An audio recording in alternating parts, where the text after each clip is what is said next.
আল্লাহ বলতেছে আমি তোমার অন্তরে থাকি, হে বান্দা আমি তোমার অন্তরে থাকি। আর মোল্লা বলতেছে পশ্চিমাদের টাকা খেয়ে আল্লাহ মসজিদে থাকে। ভাইরে তোকে আশপাশে যদি এইটি থাকে এর বাড়োই মেরে ফেল, বুঝলি?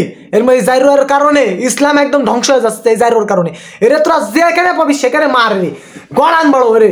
আর কি কব, ওলিরা হচ্ছেন নবীদের থেকে বেশি ক্ষমতাশীল, বলেন সুবহানাল্লাহ।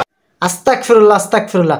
তোরে তো মনে আসছে যে কি মাইর দিয়া দেবো রে, আমি ক্ষতি পারতেছি না। তোর মতন জাইরোরে কি মাইর দিতে মন চাচ্ছে?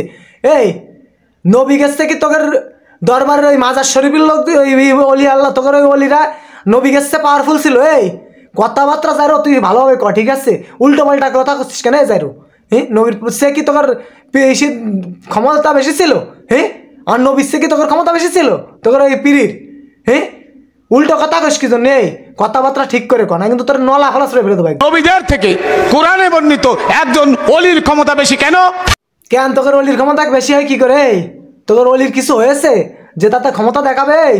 তোরে আর তোর অলিরে যদি তোর হাতে মারতাম তোর ভীম মার দিতাম আমি। তোরে তো বেশি মারতাম। এলো পাতারে উল্টো পাল্টা কথা কইস না। হ্যাঁ, মালমূল খাইছিস, গাঞ্জা ফাঞ্জা খাইছিস, সেবন করেছিস, নিশা করে তো মনে হচ্ছে কথাবার্তা করছিস। নাহলে এরা উল্টো পাল্টা কথা কি করে? এই যাইরোর ঘরে যাইরো, হ্যাঁ, এরা উল্টো পাল্টা কথা কইস। নাহলে তো উল্টো পাল্টা কথা কবি নি, নিশা মানি তো করে উঠেছিস স্টেজে। নাহলে তো এরা উল্টো পাল্টা কথা কবি কি করে তুই? এই ওলি, এই আল্লাহর ওলি আল্লাহর জাতের সাথে মিশে একাকার হয়ে গেছে। আল্লাহর সাথে কি নবী তোর এই অলি মিশে কি একাকার হয়ে গেছে? ডালি ছেলে খেসরি সব এক মাখায় গেছে। হ্যাঁ, নাউজুবিল্লাহ নাউজুবিল্লাহ। ভাই সাহেব আপনারা শুনিছেন এই শালা গাঁজাখোর মালখোর কি করছে স্টেজে উঠে? শালা মালখোর গাঁজাখোর ধরে তোরা তো আশপাশে মানে কাটি নাড়াতাম আমি। আমার আশপাশে তুই আসলি তোর তো এরাম মাইদা দিতাম। কথাবার্তা উল্টো পাল্টা কথা কয় শুধু। হ্যাঁ, কথাবার্তা ঠিক করে কবি।